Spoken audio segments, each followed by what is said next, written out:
Hi, and good morning to Monday Mornings with Margie. It's been a couple weeks since you've seen me last. I was on vacation, but I'm back. And I'm very excited to have the guest I have on today. Fortunate for him to take time out of his very busy schedule between work and 3 kids under the age of 3. 3, yeah. 3, yeah. I'm psyched to have this conversation. So the focus today for me is both to talk a little bit about Juan is a first responder. He's a firefighter and an EMT, and he's also an immigrant who recently became a citizen, which is such exciting news. And one of the things I think it's important to be talking about kind of in light of everything going on in the world with COVID, really makes you focus on the essential workers, and obviously first responders are a main part of our essential workers. And then also, in light of things going on with the Black Lives Matter movement and in general, just race and immigration in general, I think it's important to highlight those areas and how those things intertwine with stress, mental health, and also resilience. So welcome, Juan. Thank you for being here. So I just wanted to start off a little bit for you to just tell the people listening or watching, where are you from originally? And what were some of the reasons that you decided to come to the US, and how old and that kind of stuff? Well, where I'm from Uruguay, South America. It's a small country. Not many people know. It's a small country between 2 giants. It's Argentina and Brazil. That's a small country right there. Well, now I'm a firefighter EMT, but I never expected to be one. When I came to this country, I was only 19 years old, and my goal was to be a dancer. I want to dance. When I was 11 years old, I started doing breakdancing, and we all know the capital of breakdancing is United States, New York, LA. So I always want to be a dancer. So one of my goals was come here and become a dancer. And well, when I was 19, I decided, well, let's just go and try. I remember I told my parents a month before I moved here. They couldn't believe it. It's like, you don't speak nothing English. You don't know nothing about the country. And I was like, well, just go and try it. It's only $400 a bag with a couple clothes, and just go and see what happened. I was young. I never thought about it too much. Maybe if I would thought about it, I wouldn't do it. But I even if I thought about it, I will do it again, because in my life has happened everything's happened is good. Nothing was, yeah, you have some moments it's up and down, and it's difficult, it's hard, but you keep moving forward. You have to keep going forward. Absolutely. So what was your experience, I guess, when you originally came to the US? Maybe how did you feel received, and how was your sort of state of mind when you finally got here and you were sort of integrating into a new culture? I'm sure there was some culture shock. You don't speak the language or don't speak it well. So what was that experience like for you initially?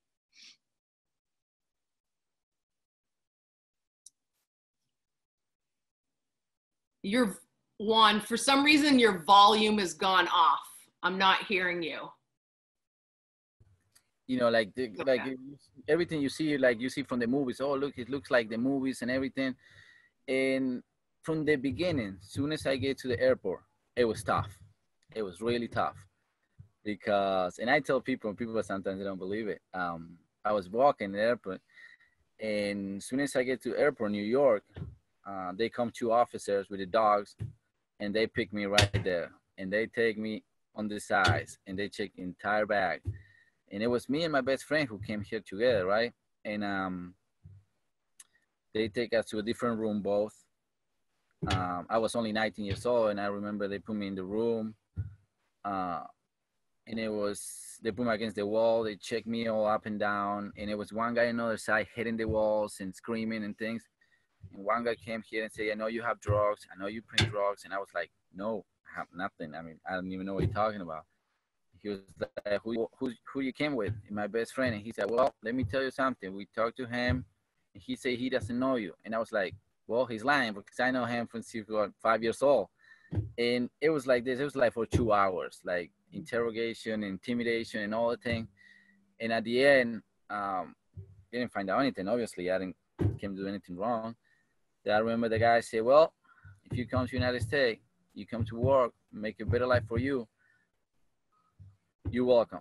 But don't come here and sell drugs and do, you know, bad stuff. And I was like, no, I came here, I want to dance. That's all I want to do. I remember that was my first friend. It was scary. It was really scary. Wow. I remember the guy said, so if you have nothing wrong, why are you so nervous? And I was like, because this is no normal. I mean, never went through this. And like, obviously I'm nervous.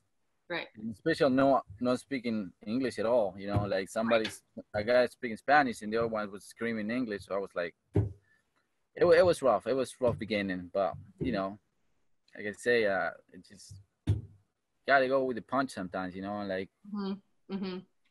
Did you find as you sort of integrated into U.S. culture, in learning the language, I would assume that you had situations where people embraced you or were helpful to you.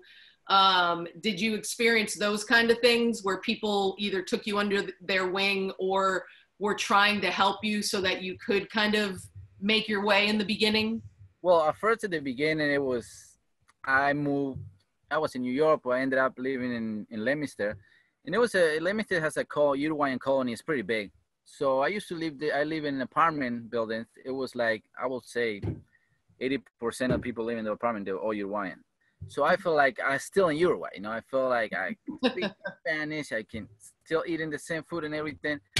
But after like 2 years, it's a point that I told myself, you know, like, I'm here. I need to learn the language because I want to communicate with a lot more people, not just people who speak Spanish, you know? Sure. And one thing I can say is like the American people helped me a lot. It's a lot of people who, you know, helped me with jobs, helped me with learning English and everything. And I never feel left out. I feel like they helped me a lot. Everything I needed, they're always there for me. And I remember one time I went back to Uruguay and some people like, oh yeah, because American people are racist and this. And I was like, well, from my experience, I got nothing but love from the American people. They helped me a lot. Mm-hmm. And that helps me to go from a colony which only speak Spanish, all Uruguayan, to, you know, to interact with more people. So sure. it wasn't easy, but sure, they made it easy for me. That's great. That's great. Well, I think, you know, it speaks to who you are as a person too, because I think people are also invested in people that they see their character, they see they have integrity, they see they're hardworking, and they want to be, you know, embraced in this way. So I think there's a mutual piece that, you know, happens there. So I want to talk a little bit about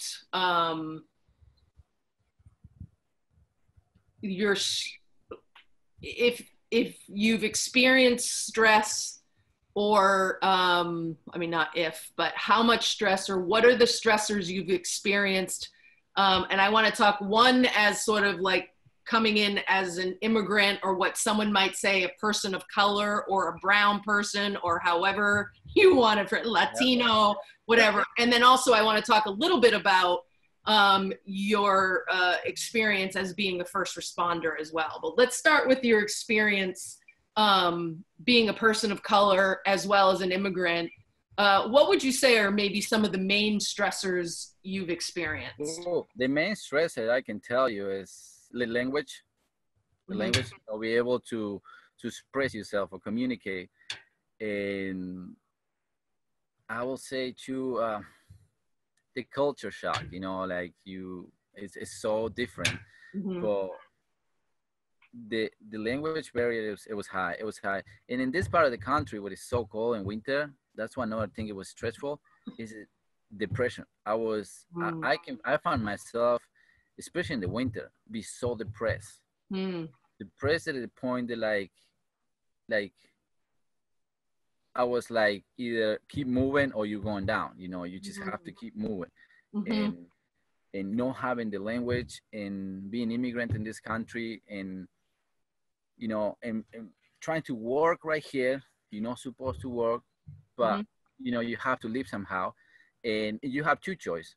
As an immigrant, as a Latino, like when you meet with people, you have two choices. You either do the right thing, and you have to work hard, and you're gonna suffer, and it's gonna be hard, or you can do the wrong thing. It's gonna be easy, but that's the wrong thing to do. If you know what I'm talking about, Latino and all stuff. And well, I always chose to do the right thing, you know, because that's how I was raised up. That's how, you know, to for respect in my family. And it wasn't easy. It wasn't easy, especially like I said, in winter, working, and sometimes you don't have a job, and be by yourself right here. It's like, okay, so how am I going to pay my bills? How am I going to eat? How am I going to do things? Right. And be illegal in this country is hard. It's hard to try to find a job. And then plus come, oh, that's a stress. And then comes the winter. And you miss your family, you miss, and that's where the depression set. You miss the light, you miss the sun, you miss the warmth. And that's when the pressure set. And I will say, if you're not strong right here, that will take you down quick. You know, I remember in time I used to be in my kitchen, and I used to lay down and cry and cry and cry because I miss my family, because I this and that. And at a point it was like, all right, you cry, good. Now stand up and keep moving, because you can sit right here. Because if you sit right here, it's gonna be the worst thing you ever done. So you just have to keep moving. And you did keep moving. I did. And you eventually became an EMT. And then in the last 2 years? 4 years. 4 years, yeah. Okay. You've become a firefighter. So tell me what, first, what's your experience being Latino and a first responder? And also, what has your experience been being a first responder? Well, being Latino as a first responder it has its highs and lows. Like especially in small towns, you know, when there's no, where I live, there's no many Latino communities, so you know it's a little bit different. I will say, from the entire department, I'm the only Latino person working there, so it's a little different sometimes, you know. But I don't know. In times, it's good. In times, it's good because you being Latino, you can help other people who doesn't speak English, and that makes me feel a lot of joy. You know, like when I do it, like, and even sometimes lately, the police department called me, hey, Juan, we have a person right here who doesn't speak English, only speaks Spanish. Can you come and translate it? Boom, I go there, and it feels so good to be able to help other people that can. And as an EMT, with like, first, as a firefighter, I tell everybody I think it's the best job in the world, because for me it's not a job. You know, I love what I do. I go to work happy, you know, and that's my house too. But mentally affect you in the ways that sometimes you don't realize, like, because we see a lot of bad stuff, right? Well, the way we cope with it, we make jokes. You know, it's fine, but we make jokes. We talk, but it's a point when, like, it's a point when you sit in bed, when you rest your head in the pillow, and that thing comes. You start thinking about it, and you start thinking, what if I could do something different? Why this happened? Like, it's special when it's related to kids. That's when it's the worst. You know, it's we having some calls related to infants, and like I can't even talk sometimes, because it's rough. It's rough.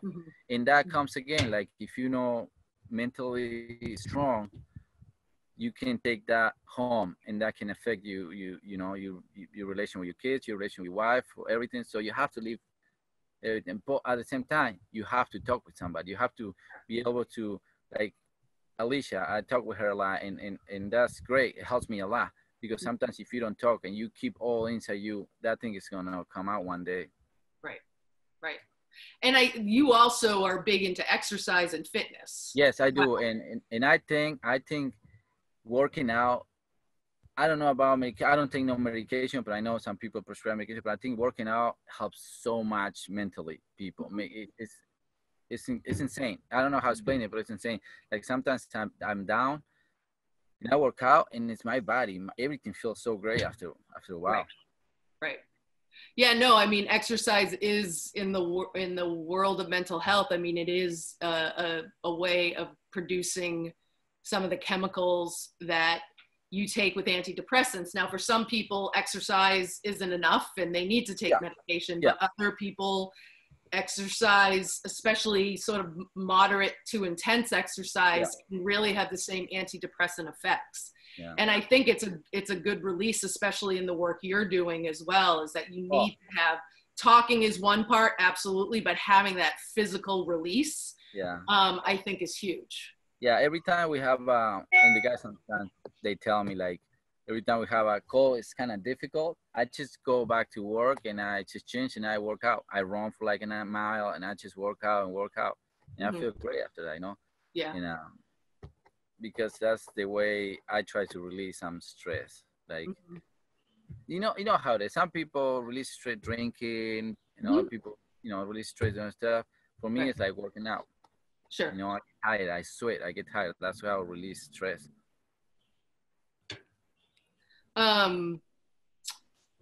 One thing I was thinking too, when you were talking about being the only Latino person on the firefighter force, are you the only one on the police, with the police in the town you're in too? Yeah. Wow. Yeah, I know. You're like representing there. I know. So the other thing I was thinking about is, not only the option of, being able to interpret, but I'm also thinking just having other first responders be sort of exposed, so to speak, or around and connecting with someone as a colleague has to be helpful as well. Yeah. I mean, like I said, like I'm always trying to when we go calls and somebody speaks only Spanish, I'm always trying to go there and help. I always try to say, hey, if you ever need anything, I work in the Garden Fire Department. You can. I'm the only Spanish guy right there. So you call and you can ask for me. And I've been helping a lot of people like that. And that makes me feel so good. It feels so good. So all the people who doesn't speak English, they know that if they got an emergency or they need something, they know at least it's, hey, this is the guy who can speak Spanish. This is a Spanish guy. So let's go. Let's talk with him. Let's do something. That's great. That feels really good. That's great. So I wanted to close with the fact that recently you became a United States citizen. Congratulations. And that's amazing and exciting. And I'm wondering how it feels since you've become a citizen, and how do you feel like there's going to be ways that it makes your life easier or not? I don't know. I'm just curious what it is from your experience of it. Well, it will make my life easy. And if you look at for the side, like I have never voted in my life. Not in Uruguay, because I moved when I was 18. And then, I was illegal here for 6 years, and then I was a resident. Being a resident, you can do practically everything except for two things: being a jury duty or vote. That's the two things. And this election is going to be my first time in almost 40 years. I'm going to vote. That's and awesome. I'm so pumped. I'm so pumped about it. Yeah. And yes, it's going to change my life, because I'm going to express myself and put my vote. And maybe if the candidate who I vote for win, that's changing my life. That's changing where I live. That's changing my kids' life. And I feel it's great to be able to go, and especially as a Latino, say like, hey, here's my vote. This is what I want. So, like I say, having you resident card, you can do everything, but you're not able to vote. So, and that's big for me, especially nowadays. Yeah. I mean, I got like, I can tell you right now, like 6, 7 friends of mine, they just become U.S. citizens too. That's great. And I would tell them, we were talking, I was like, hey, we need to go out and vote. Mm-hmm. Mm-hmm. This is we become a citizen and we have a big right here. Let's go and do it, go and use it, because if no, what? I mean, I could stay a resident for the rest of my life. Right. That's it. Right. But no, I want to be a citizen because I want to be able to go and put my vote right there. I can't wait for it. It's interesting because right now, as you're talking, there's the funeral of John Lewis from the House of Representatives, and that was his thing, like getting the voting rights passed and about people voting. And so it's sort of like interesting that you, as you know, a new U.S.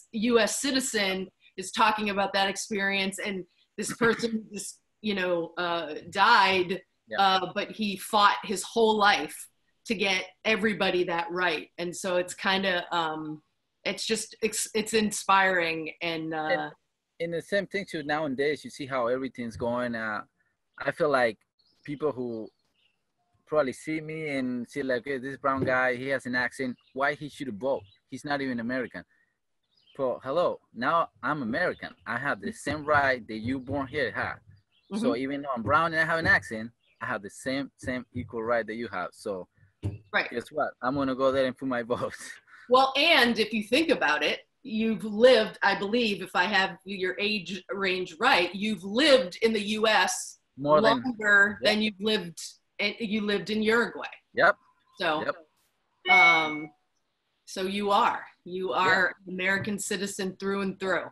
Yep. And a first responder, which is a very American and very patriotic and selfless thing to do. Yeah, that's sort of thing. Like when I used to tell my my mom, because I remember in Uruguay when I was a kid, we used to watch a show called 911, and I always loved the sirens. And who will tell, like 17, 16 years later, I'm gonna be part of one of those people who goes and do the best they can, protect. And like when you are first responder, or at least as a firefighter, if I have to go in the house with some fire and I have to rescue somebody or save somebody's life, putting my life in jeopardy, I don't care if you're Asian, black, white. I don't care if you like Trump, you don't like Trump. I don't care. What I care is your life, and make sure that I can do the best I can, my training and everything, to take you out of it and save your life. So when it becomes a first responder, you don't see color, you don't see language, you don't see country, you don't see politics, you don't see none of that. Right. The only thing you see is somebody's life that you better do your job and take care of it. I mean, it happened working as an EMT, taking care of people in the back of the ambulance. I've been calling names, obviously.